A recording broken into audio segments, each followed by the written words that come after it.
Hey everybody, welcome to What to Do with Those Licks. So what I'm doing in this new series is I'm taking previous weeks of the Lick of the Day series, I'm taking two of those licks, and I'm gonna play them for you, put them in context, put it along with a song that I'm currently working on or working out, just to show you what I might do with those two different licks of the days. We're gonna put them into context, play them in different keys, and hopefully this adds some value and benefit to your playing. So if you're ready, let's jump into what to do with these licks.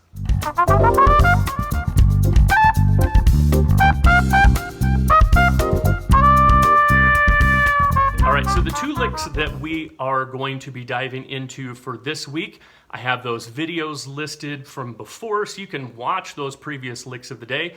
I'm picking these two licks just honestly out of randomness, and I'm going to try to implement them over Days of Wine and Roses. So here's the first lick that we're going to do. And the other one.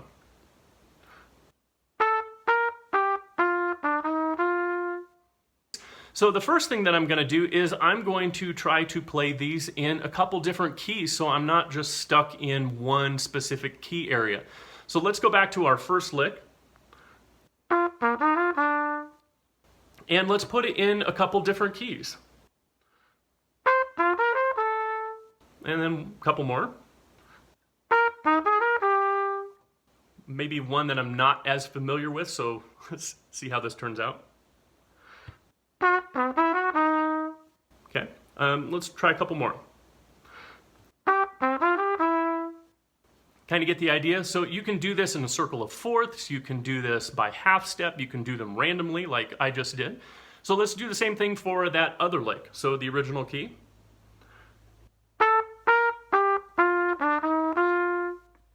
I'm going to put it in concert F, the trumpet's G.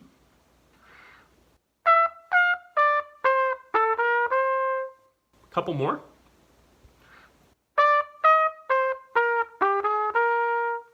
And again, just a few more just to show you what I might do to work on these.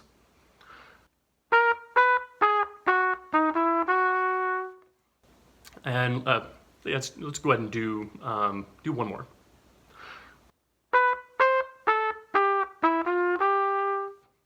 I think you kind of get the idea. So the next thing that I'm going to do to work this particular lick out is I'm going to put it into context.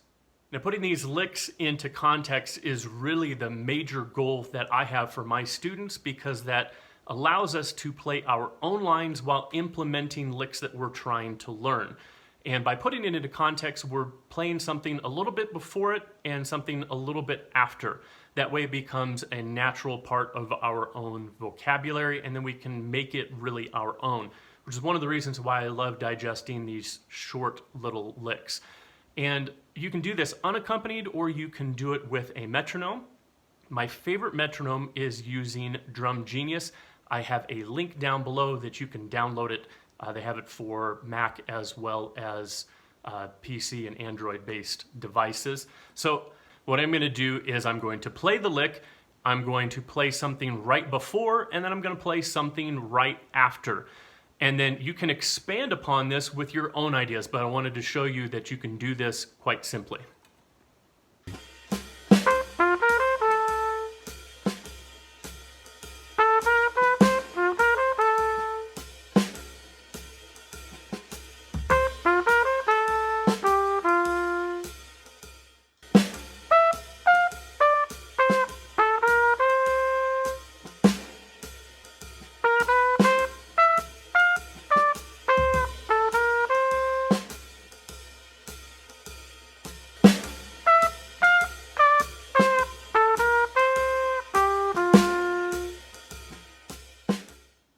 And the last thing that I'm going to do is try to implement this line over a song that I'm working on for the week, and I just decided for this video that we would do Days of Wine and Roses.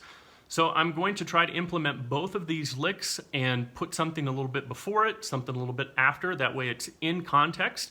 And the goal is try to implement the line and make it feel natural. If it doesn't, I need to try to rework it.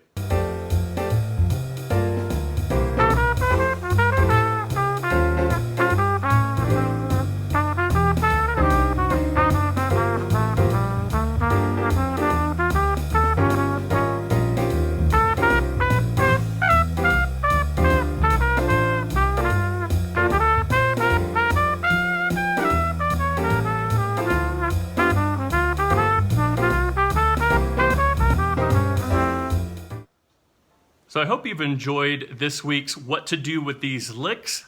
I hope that you would share this with other musicians or friends that you think might enjoy it. And as always, I'll see you next week.